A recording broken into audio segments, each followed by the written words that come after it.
Assalamualaikum warahmatullahi wabarakatuh. Selamat datang di presentasi kami hari ini dengan presentasi yang akan dibawakan oleh saya, Raffi Albertaus Ramadan, dan rekan saya. Markus Arkadina Sabdani Satria Kristi. Pernahkah Anda bertanya-tanya kenapa saat membuka aplikasi tertentu kita merasa sangat nyaman, segala sesuatu terasa mudah ditemukan, dan kita betah berlama-lama di sana. Tapi di aplikasi lain, kita justru merasa bingung, tersesat, dan akhirnya menghapus aplikasi tersebut. Rahasianya itu terletak pada satu bidang, yaitu user experience atau UX-nya. Hari ini kami akan membaca konsep ini, bagaimana merancangnya dan mengevaluasi contoh nyatanya, yaitu contohnya kami menggunakan aplikasi Shopee. Dan untuk topik sebelumnya,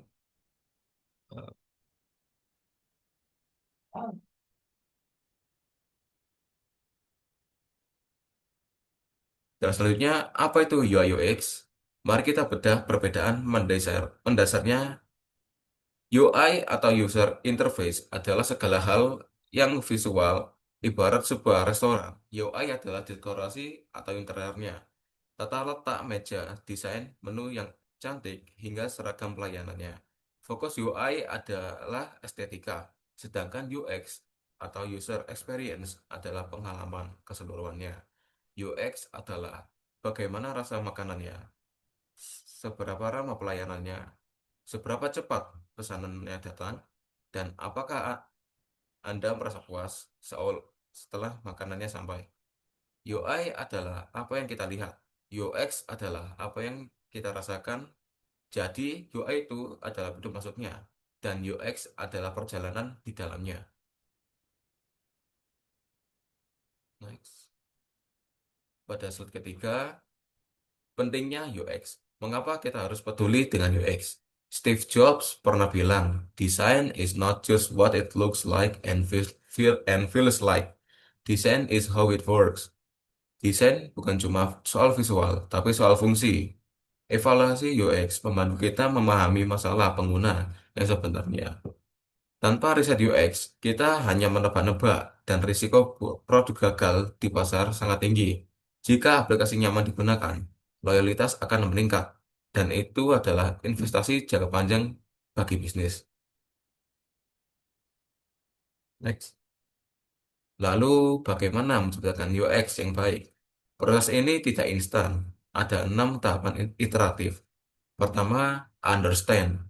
Kita riset persona pengguna, siapa mereka, dan apa masalahnya. Kedua, research. Kita kumpulkan data kompetitor. Ketiga, sketch. Kita buat wireframe atau alur kasar. Disinilah ide pertama kali lahir. Keempat, ada desain. Kita buat prototype dengan elemen grafis. Dan untuk kelima, implement di mana tim programmer menyatukan front end dan back end.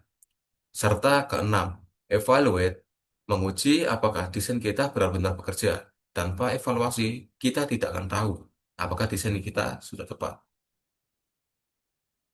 Next. Yang pada slide 5 ada UX Honeycomb. Untuk mengukur kualitas UX, kita gunakan model UX Honeycomb. Produk harus useful atau berguna. Useful, mudah dipakai. Usable atau mudah dipakai. Desirable, menarik. Findable, mudah ditemukan untuk produknya. Accessible, bisa diakses semua orang, termasuk yang disabilitas. Credible, atau terpercaya. Dan akhirnya valuable, memberikan nilai tambah. Jika satu saja faktor hilang, misalnya produknya berguna, tapi sulit digunakan, maka pengalaman pengguna akan terasa timpang. Sekarang saya akan masuk ke sisi evaluasi. Musuh utama kita adalah eksis atau kompleksitas berlebih. Ingat analogi bor vs palu. Jika Anda hanya perlu memaku, Anda butuh palu. Memberikan bor listrik dengan 10 fitur canggih yang sulit dipahami adalah excises. Di aplikasi, ini berarti notifikasi berlebihan atau navigasi yang berlapis-lapis.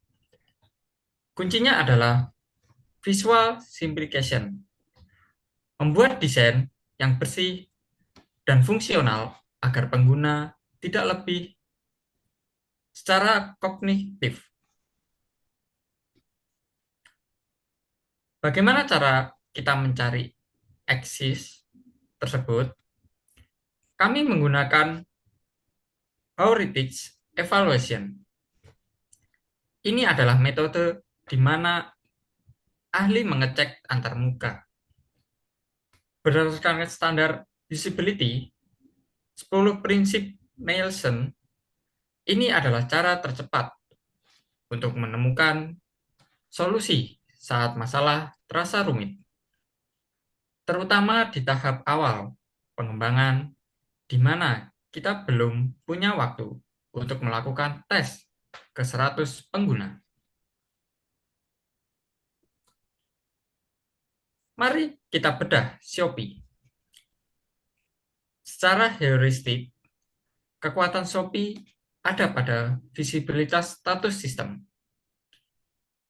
indikator status paket, proses bar, dan notifikasi membuat pengguna selalu tahu apa yang terjadi dengan pesanan mereka.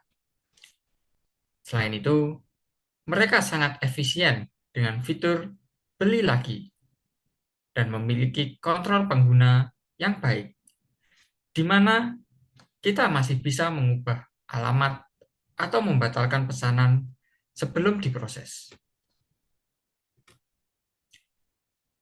Namun, Shopee punya tantangan.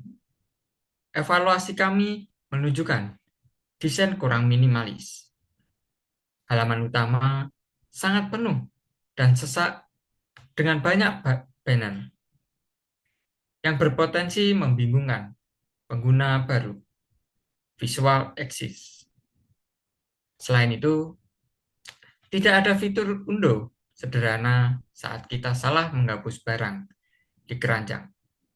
Jika tidak sengaja terhapus, kita harus mencarinya lagi dari awal.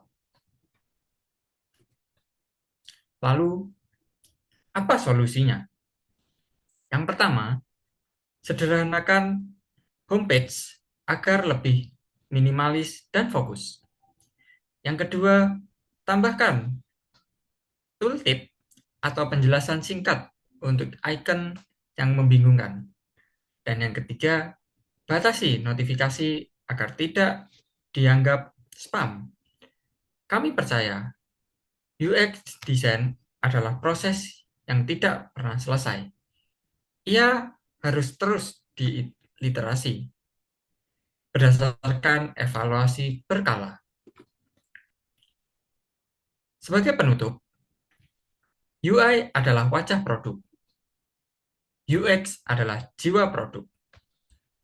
Evaluasi yang konsisten adalah kunci agar produk tetap relevan dan dicintai penggunanya. Kami harap presentasi ini memberikan perspektif baru bagi kami semua. Terima kasih atas perhatiannya. Sekarang kami siap menerima pertanyaan dari rekan-rekan dan Bapak Ibu dosen.